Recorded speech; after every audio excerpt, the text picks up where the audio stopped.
Brazil, and I'll be working from Brazil for a month. Nice. Yes, and then I'll be working from the UK for 3 months. Wow. I know, pretty cool. Exciting. Yes. Okay, so we're recording live now, but I don't think we're live yet on LinkedIn. Let me just double check.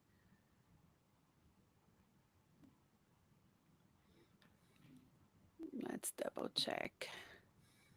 I'm going to check everything before we start saying all the important things.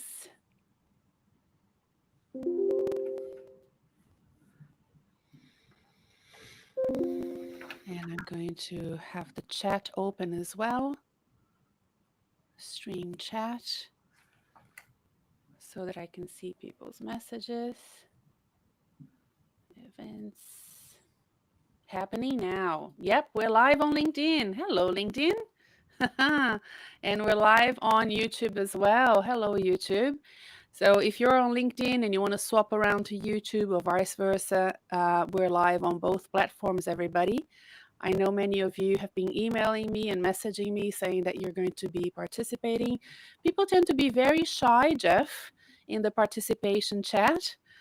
Don't be. You can please send me your questions. I have lots of questions for Geoff, but it would be nice to see the commentary and what people think about what we're saying. I would be delighted to hear back from you. Last year, we had 800 people here on LinkedIn that watched this conversation and 200 on YouTube, so 1,000. And let's see if we can beat the record, Geoff. Your conversations are always very successful here on the podcast, and I thank you so much for always being available for a chat. And I like to get you towards the end of the year so that we can do a bit of a review and assess. And for those that are still not employed and looking for work, as we get closer to the holiday season, it gets more stressful and there's a sense of anxiety.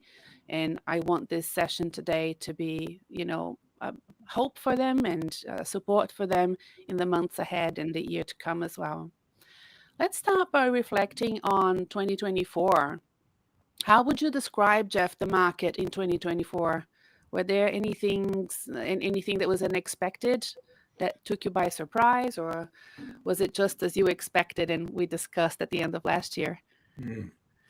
Well, thank you for having me, Renata. I'm not sure that we didn't expect it, but I think I said last year that things were tough, and I think they remain tough, unfortunately. The cost of doing business has taken confidence out of the market in Australia, and that's created a lack of investment, and it means hiring freezes and probably even more so delays in decision making. Yeah. We're finding that companies are slow to make decisions. They're considering every option available to them before they make a decision. I think it reflects a change in priorities for Australian businesses.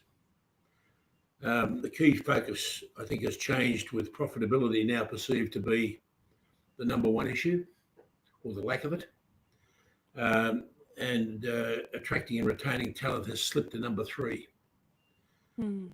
Year on year, job ads have fallen by 13%, but the quarter-on-quarter changes have flattened over the last 2 quarters across most states and territories. So I think there is meaningful hope for 2025. The year-on-year fall in labour demand was across all sectors, and in particular in professional services, which was down 15%. That saw the largest decline, primarily driven by continued decline in the ICT industry, which is down 23%. Oh, wow. Okay. I think that was unexpected, to be frank. That sort of fall was very significant. Yeah. But there was a partial offset by the growth in legal, plus 8%. Real estate and property experienced modest year-on-year growth of 1%. Other than ICT, notable declining industries were engineering, minus 22%, and mining resources and energy at -19, advertising, arts and media -18. Wow. So since the pandemic, the sectors that have experienced the most demand and job growth have been community services and development, trades and services. So it pays to be a tradesperson these days. Mm-hmm. Healthcare and medical, and retail and consumer products. We've seen really strong growth in job seekers wanting to work in the public sector during and following the pandemic. And I think the most surprising thing has been the demand for banking and ICT workers has declined, which we probably didn't expect either. That's interesting. Do you have a reason for that? Do you know? I mean, you've mentioned some of that, but specifically about those two sectors, banking and ICT, do you think it's a reflection of the economy worldwide, or is it something to do with the Australian economy? I think it's both. Yeah, okay. I think things like interest rates have certainly been a local Yeah. situation. I was in Switzerland about a month ago, visiting my son and his family, and interest rates there were at about 1% for buying vehicles and things like that, Mm-hmm. which is a huge difference between there and here. The wars in the Middle East and Ukraine, I think, have had an impact from a economic perspective. Yes. And of course, banking and those sectors are global businesses, really. Mm-hmm. Yeah. Okay, thank you for that, Geoff. I think I want to switch to talking about different types of work the sense of where people work these days. We saw the pandemic um, bringing up more remote and flexibility in the workforce, hybrid work. And we've been discussing remote and hybrid work for a few years. I did a presentation for your team and your clients a month ago about this. And I wanted to get your views about what 2024 is telling us about how your clients, the employers, want to work with employees, and are these work models evolving? Are they embracing more remote opportunities, or are they asking for more people to come back into the office? What are their expectations? The latter. Mm, okay. And I think there's a distinct difference here between their expectations and particularly Gen Z. Mm-hmm. I attended a lunch the other day, which we put on with a whole lot of top level HR executives. One of the speakers there was a young woman from Melbourne University who uh, we were talking about generational differences in attitude and approach to work. Mm-hmm. And I think she blew most of the people around the table away with what Gen Z's views were of their expectations and how to manage them, more importantly. Wow. Okay. One of the things she said was, we, being Gen Z, have no interest in people management opportunities. Mm-hmm. So I think the reality is that companies are going to have to learn to manage in different ways Yeah. if they're going to make the most out of that sort of attitude from young people coming through. Mm-hmm. We're finding still that there's a huge variation between sectors and job families, but one of the most striking differences is that more junior and younger employees are being asked to return to the office at least 3 days a week. Um, and a lot of the research that's coming that I'm seeing is indicating that the most productive offices, and productivity is in the end what it's all about, are those that are working 4 days a week in office and 1 day a week from home. Mm. So there will continue, I think, to be pressure from employers to go to that sort of model, if not 5 days a week. Yes. Yes. I I spoke about it with a group of your clients, and then I did a podcast about it when Amazon announced that they were bringing their employees back to the office full time. And then after that, I listened to a podcast, a show by TED Talks, and it's called Fixable. And these two Harvard academics were saying that three people do not like to come back full time to the office: the high performing individuals, the women, and the millennials. I mean, Gen Zs are not in the job market as much, so they were talking about millennials. So if Amazon implements, which they say they will, from January 2025 onwards, you have to be in the office full time according to their new policy. They might score low in their diversity and inclusion or their gender scores because people might decide to move away from Amazon if they can afford to, especially the high performing ones. They might go somewhere else. And if to keep the high performing, the women and the millennials, they start to open exceptions, then the Amazon culture might suffer because those exceptions never go down well with other people. No. So I thought that was a very interesting take on the situation. One of the things we see, particularly with more mature employees, is that they are agreeing in principle to mandates to come back to the office, Mm, but they're not filling their in-office commitments or fulfilling. Uh, and there's still little enforcement happening in Australia. mm, I've yeah, even found that in my own business here, that yeah, there that some people commit to 3 or 4 days a week, others but still come in 2 days a week. right, right, And I yeah. think with high performing individuals, employers are reluctant to try and enforce that more stringently. Right. Are there room for negotiations when people are offered opportunities and they want to ask for more flexibility? Do you know if employers are okay in maybe negotiating that at the tail end of a process?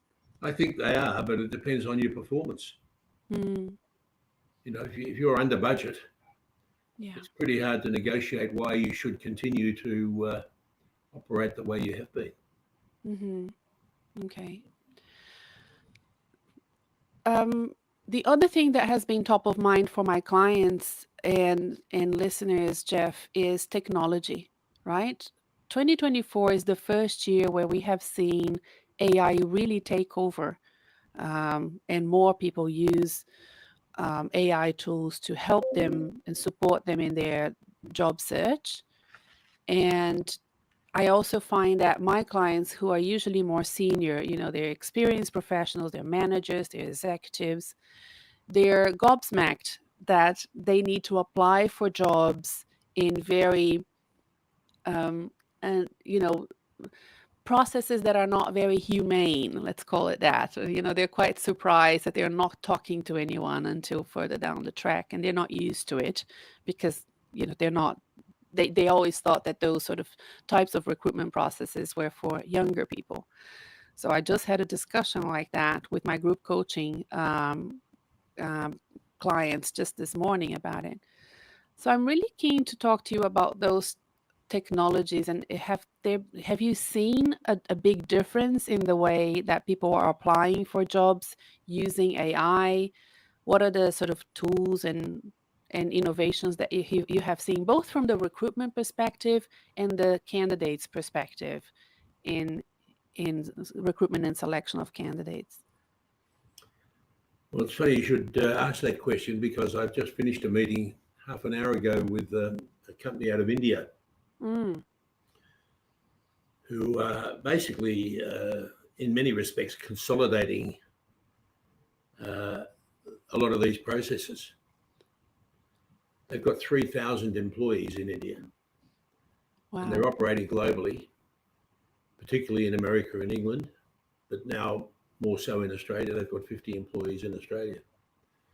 And everything from talent identification to approaching them almost let's say a 270 to 300 degree application sort of process or applicant tracking process, in some cases talking to the potential candidates before they ever get to the recruitment agency.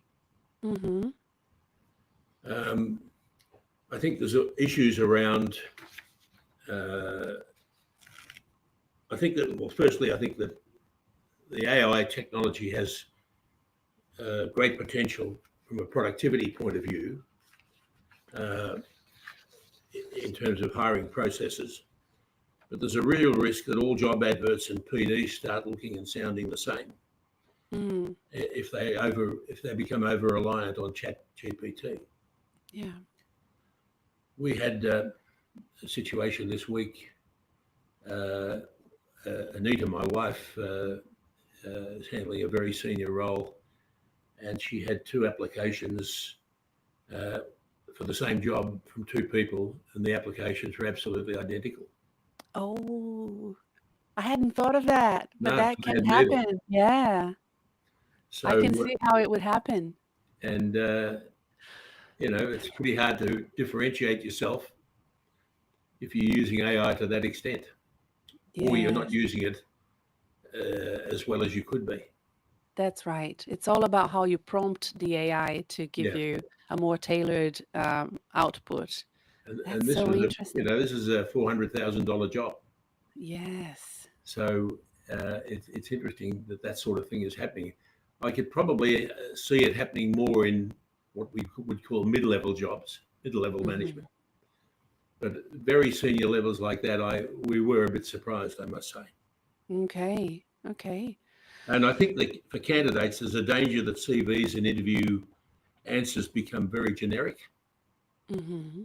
and therefore unimpressive, rather than the candidate's own experience and authentic voice. Mm. Yep. That's starting to happen already. I can see So, that with my client we work. need to be wary. Mm-hmm. Candidates need to be wary too Mm-hmm. of just Yep. how it's used. Mm. How is the how are you matching the candidates now with the jobs that are advertised? I'm thinking about that whole technology and the challenge in recruitment when they are maybe using ChatGPT or other AI tools to upload their resume and their cover letters because of their lack of confidence in presenting themselves, but they are actually quite good at what they do because these are 2 different things. One thing is to, do the job, and the other one is to apply for the job. Do you see, that everything becoming so vanilla? How are you finding individuals? Do you have to take extra steps to identify the good ones since everything is becoming a little bit more vanilla? Well, I think we have to train our own people, the consultants, if you like, Hmm. to be, as I said, more wary of what they're seeing. Yeah. I think we, as consultants, have to um, be more specific with our clients about what it is they're really looking for. Yeah. I think there's been a tendency in our industry to even when putting together a position description or working with a client to identify what they really need, Hmm. to not be nuanced enough. Uh, and I think we need, not many clients are very um, experienced at really understanding their own needs. Yes. And I think we have to be much more helpful in doing that with them and really getting to understand what they want Mm. out of an individual and out of the experience of the individual. Yeah. It's almost like a different consultancy, isn't it? To It actually almost is. help them with the Yeah, position description and the job design. That's yeah. interesting. We had a situation the other day, a week or 2 ago, where we're doing a country general manager's job for a client in Sydney, and the consultant handling the job wrote a PD, which, on reflection, I think was too vanilla. And the client rightly said, I expect more than this. I expect you to really understand what it is we are looking for this job. Mm-hmm. And it needs more than just a vanilla response. Yeah. Yeah.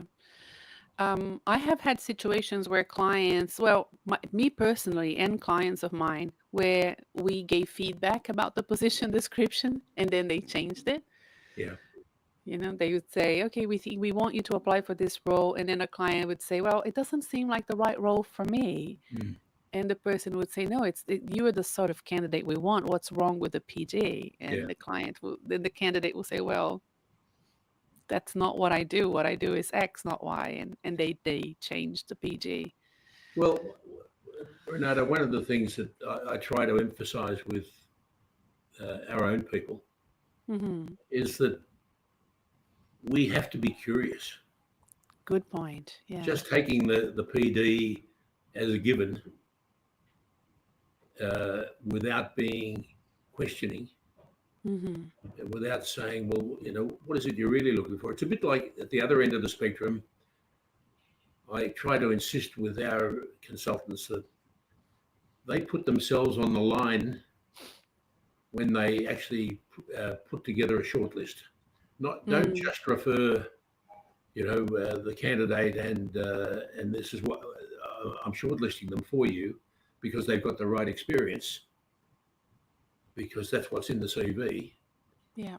What is it in your gut that tells you this is the right sort of person for this company?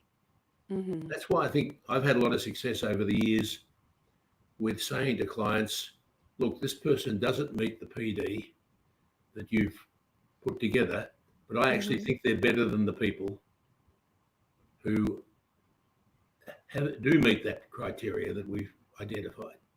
Yes, good point. Yeah. Mm. Before we move on to predictions for next year, I have one more question for you about this recruitment and hiring practices. I've noticed as a coach this growing trend of including assessments as part of the recruitment process for my clients who are experienced professionals looking for senior roles. You mean Just psychological assessments? everything. So this morning in the group coaching, there was a person who was going through a process that includes a conversation with the psychologist, followed by a personality test, followed by a um, a test that includes math skills, oral, and something else, like a really comprehensive assessment Yeah. protocol. That is not uncommon in my sort of with my clientele. These are clients looking for C-level roles, managing director roles, and I have a client that spent 2 days doing assessments and didn't get the job. And I was, telling her that it's a good experience. Go for it. Practice for the maths and the oral, those sort of verbal skills. But there's nothing really you can do in terms of practicing for the personality tests. Um, what do you think of that as a way of getting to know the candidate better? Do you think it's a valuable waste of time and money for everybody? Because it's a big investment for the recruitment firms and it's a big investment of time as well for the candidates to do it. Uh, well, I think we're probably going through a cycle. For many years in my history, most companies would not hire anybody without putting them through that testing. Mm-hmm. That's dropped off in the last 10 or 15 years quite considerably. It's starting to pick up again, I think. Yeah. Um, I think one of the issues, though, I'm referring to the woman that you just mentioned. I've got no idea who it is, obviously, or what job she was looking for. But I don't think because you do the testing, you should automatically expect that you're going to get the job either, Mm-hmm. even though you may feel that you've tested very well. Because I think the reality is that testing can vary what the client thinks they're really looking for. Mm-hmm. They can provide them with a different perspective. Yeah. And they might also, it is a way, I think, of sorting out just what the client is looking for. And in some cases, I also think that it can be overkill because the client takes too much notice of the test and not what they thought in the initial interview or the second interview about the person themselves. Yeah. So, there's no right or wrong, Mm-hmm. but I think clients are starting to utilize everything at their disposal Yeah. because they can't afford to get it wrong. It's a very expensive process, Yeah. particularly for the sort of jobs you're talking about. I think there is an issue with more experienced professionals that they may not have been assessed in that sort of time constraint environment. If you're younger and you've done an MBA or a master's programs and you set for exams, you're more used to that sort of situation. Whereas if you're older, you might struggle a bit. So prepping for those tests and practicing for them is really important because it It may is. have been years since you've done any maths in that way. And they need to Uh, be prepped properly yeah, by the recruitment company yeah, yeah. because a lot of them enter into that sort of situation without knowing that's coming. Hmm. Yeah.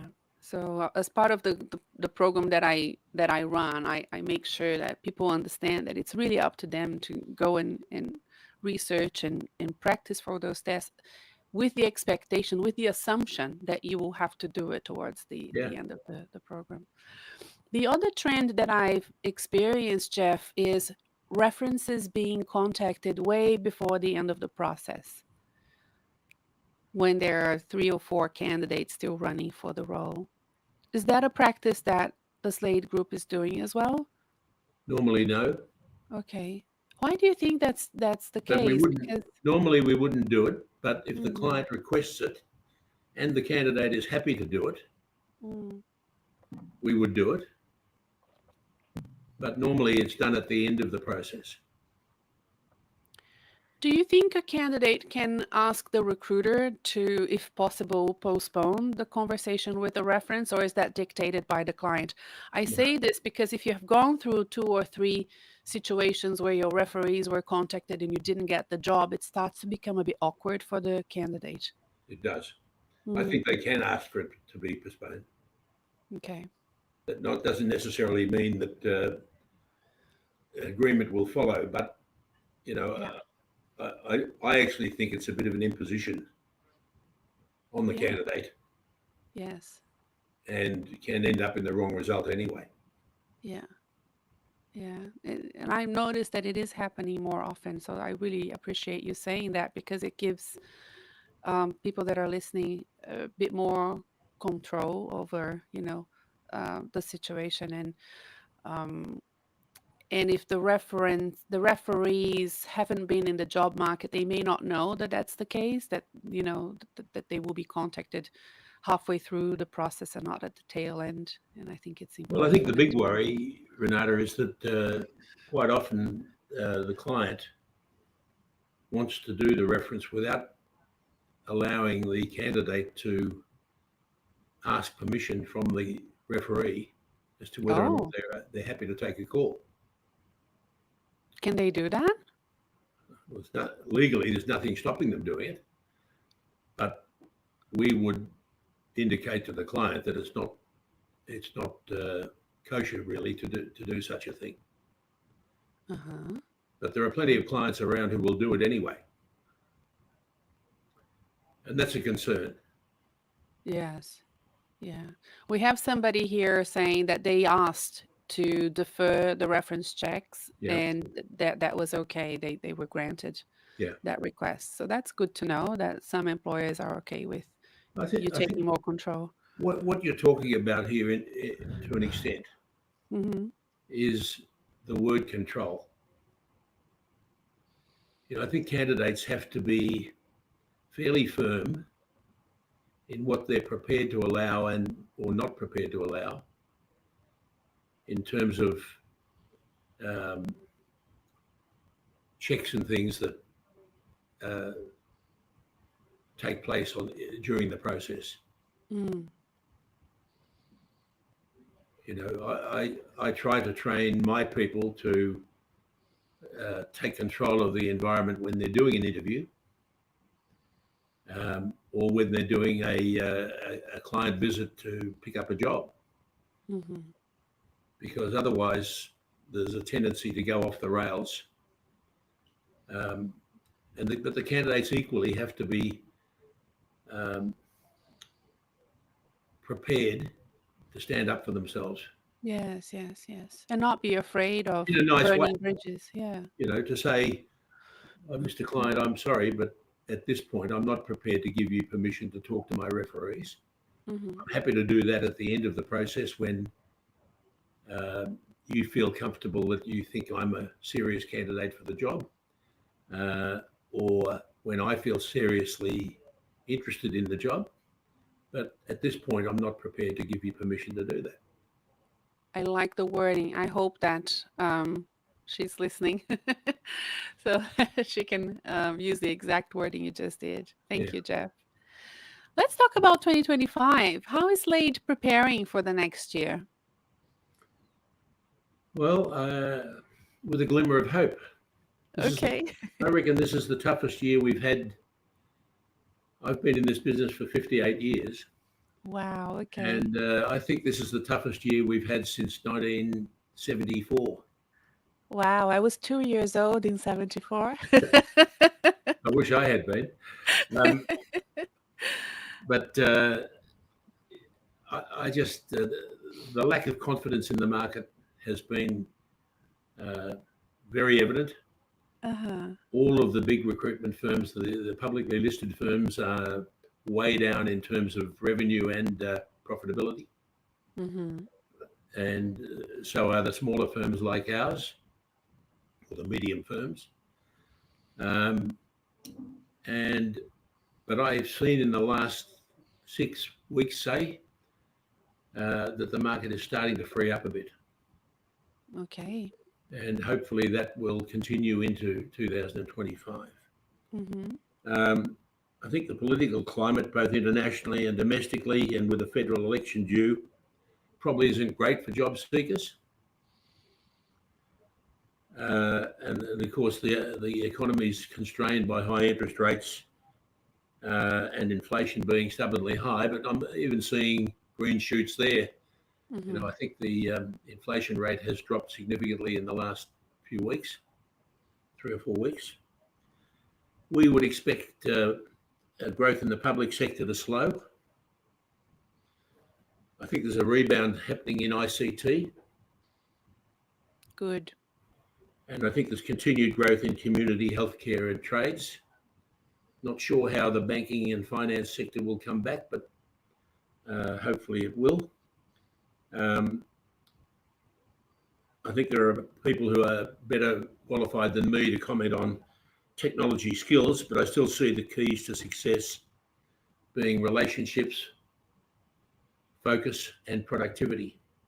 Mm. And I think, you know, candidates, when they're applying for jobs or in the middle of interviews, need to be able to focus on those 3 things.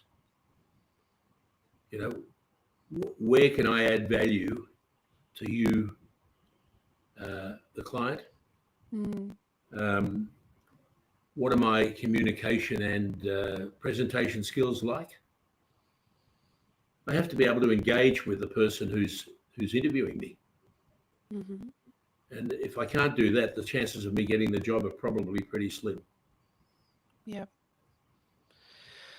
Do you see your teams at Slade and TrainSearch and whatnot using LinkedIn to kind of identify those hallmarks for the candidates through their profile and activity? Do you think that that is important as a way of choosing the right candidates?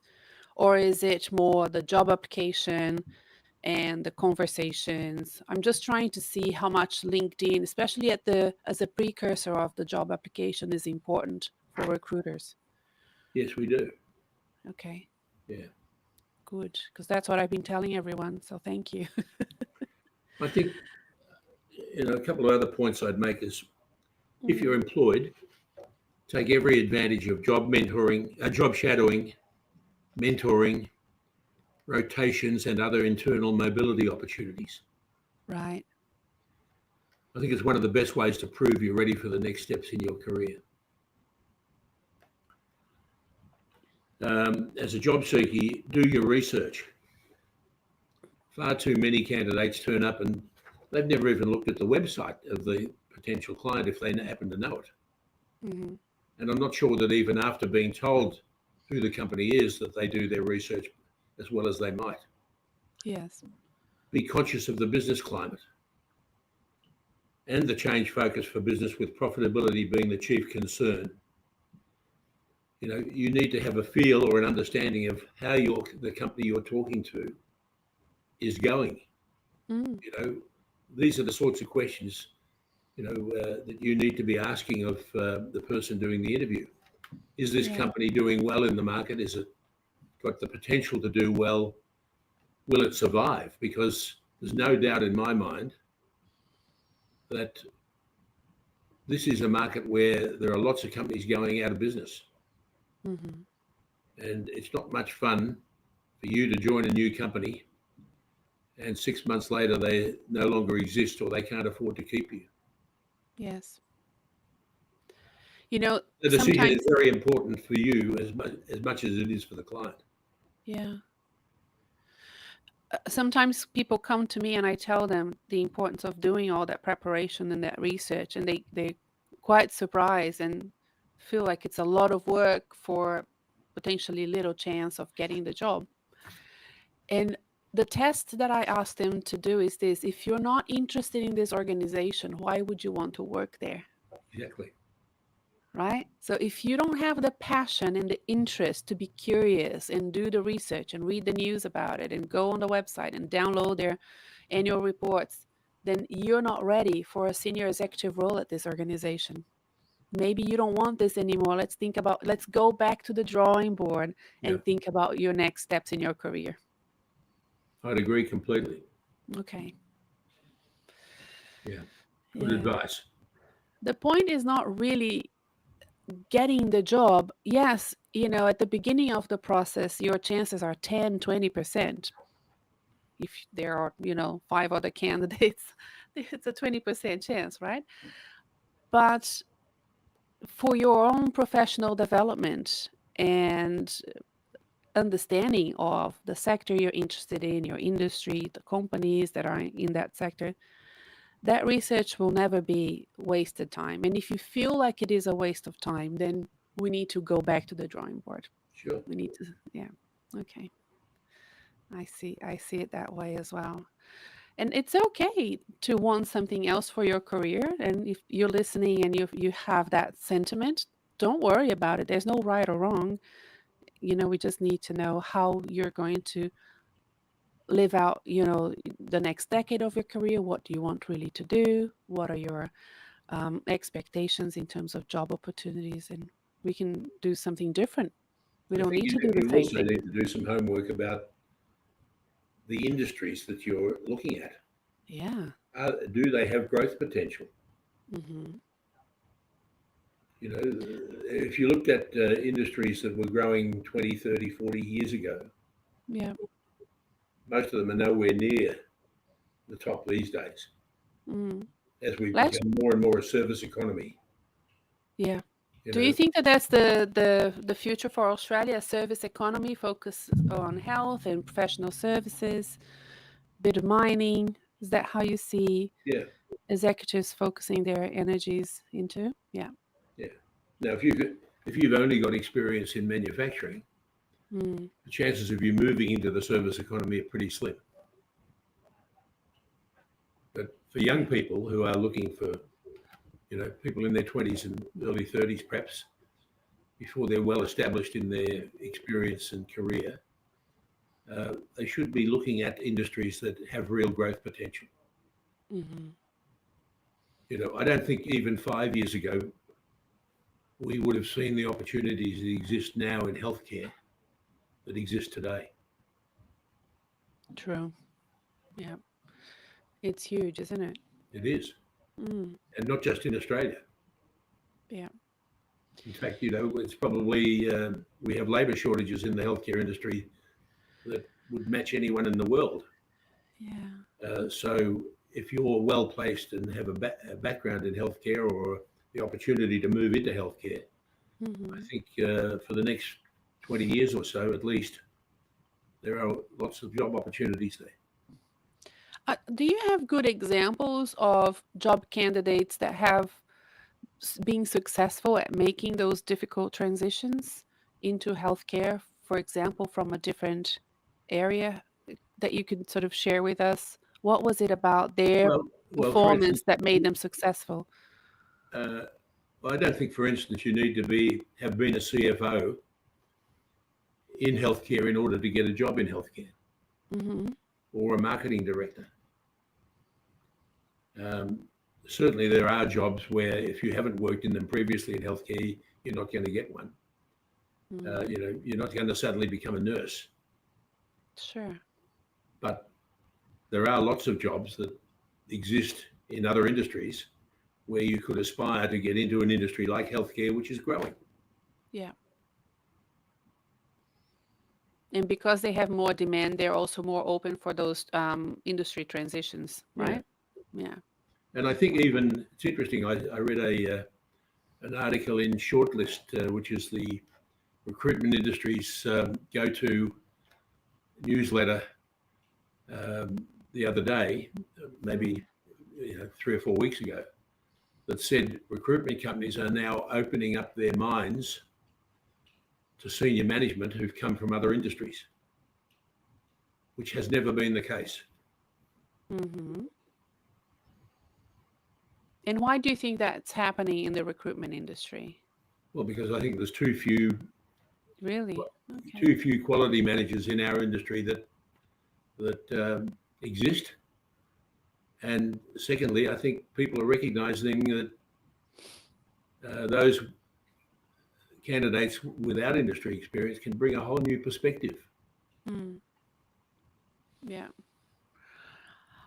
It will be interesting to see the outcome of what you said about the generation Z not wanting leadership opportunities Mm. when it comes to finding future leaders for industries like recruitment. Well, I think it's going to end up being a big gap in either the industry has to adapt Yes. or we have to build jobs that are going to be Yeah. of interest to those people.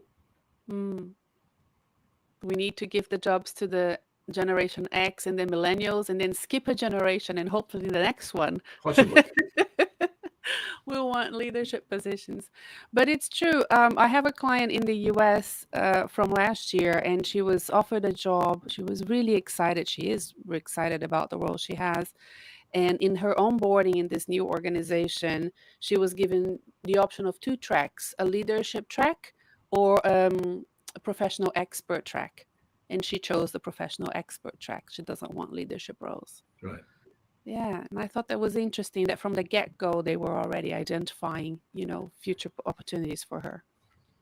I think, Renata, that having been in people management roles all my career, Mm. I can understand that point of view. Yeah, yeah. Managing people is not easy. Mm. And as the world is changing and people becoming, taking much greater ownership of their careers, Mm. it's easy to understand that view. Yes. It's one of the things I miss the most is, working with people and managing people. Is it? Yes, I do. I have that in me. I really miss having a group and a team and delegating, escalating, Yeah. being part of that sort of structure is something that working by myself now I really do miss. Well, But you're right. Once you have a leader, perhaps you need to start a business that's at the I moment your business at the moment is focused on senior professionals and I know. management. Perhaps you need one for Gen Zs. I know. I need to talk to you about that. You're great at this, expanding businesses. No, but I think, one of the things that people doesn't really get it is that the career ambition to go up and up in the corporate ladder means usually dedicating more and more time to people issues. Mm. And if you're not interested in that, then that will be a problem for you. Yeah. You can't really delegate those things when you're at that level. You have to take that is your responsibility. And you have And to make decisions. you do. Yeah, yeah. So we have a question here. Is there advice on creating opportunities by job seekers in a flat and vanilla environment? Is there advice on creating opportunities for job seekers in a flat and vanilla environment? I don't know that I understand the question though. Geoff, do you? Um, sort of. Mm, I think whether it's a flat or vanilla environment or not, mm, I think you can create job opportunities, but you have to do your homework. yeah. You have to identify the industries that you would like to be involved in. You have to identify the companies in those industries that are um, exhibiting growth potential or real growth. Mm, You have to be prepared to approach those companies, perhaps even to the CEO. I mean, let's face it, if you can get a CEO interested in your background, even if you're then referred to the HR person mm-hmm. somewhere down the line, if the CEO says to the HR person, this individual looks interesting, can you interview them as a first step? It may just create an opportunity, Yeah. but you have to be prepared to do that homework. And my Mm-hmm. observation is that not many people are. Mm. I You actually, have as to a think. You have to think laterally yes, yes. about where your background might fit in. I I always at the end of the year like to have episodes to support people that are, feeling anxious about not having a job at the end of the year. I think it's a great sort of personal issue for me because I have been in that situation. Not having a job at the end of the year is really triggering. I think for some people, it used to be triggering for me. You don't want to go and have conversations with your family and friends, in a social setting, in a Christmas party, and not have a job. It's hard to know what to say and to provide, an update when you're not happy with your update. I've been in that situation more than once, so I do relate to that. But having said that, for those listening, I think it's a really good time of the year to be disciplined and have and continue to network and not fall off the wagon during this time. Because what I have learned from my personal experience in my clients is that if you are disciplined and you continue to nurture your relationships, engage on LinkedIn, have your coffees, be confident and comfortable with what you're saying to people when you have those catch ups and be on listening mode, a lot of good things can happen in the new year because you've managed to nurture those relationships and keep top of mind of people, send them Christmas emails to the recruiters that have helped you throughout the year, even if you didn't get a job. All of these things I think are really great. And by the time this episode goes out, I will have already released episode 264, which is a survival guide for the end of the year if you're unemployed. So Mhm. listen to that. That might be beneficial. And then we have this episode with Geoff that we're recording live here on LinkedIn, on YouTube on the 17th of October, and we're releasing it at the beginning of December to help anybody that is still looking for work in 2025 or will start to look for work in 2025. Geoff, I think of all of the things you said, I think the most important for those that are looking for work to hear is that this has been a tough year for you and for recruiters because people do not have that sense of perspective. If they're looking for work now and they haven't looked for work before, this is all they know, and it's looking so difficult, and they have the sense, oh, is this always difficult like this? And it's not. It's been more difficult now It than has it has been in a long time. significantly more difficult. There you go. I mean, when I So said to you that I thought it was the most difficult year we've had since 1974, that includes um, the recession, the mining end of the mining boom in the late 80s. It includes the financial crash in the early 2000s or 2009, 8 or 9, 10. It's been tough. Yeah. Yeah. They shouldn't lose hope.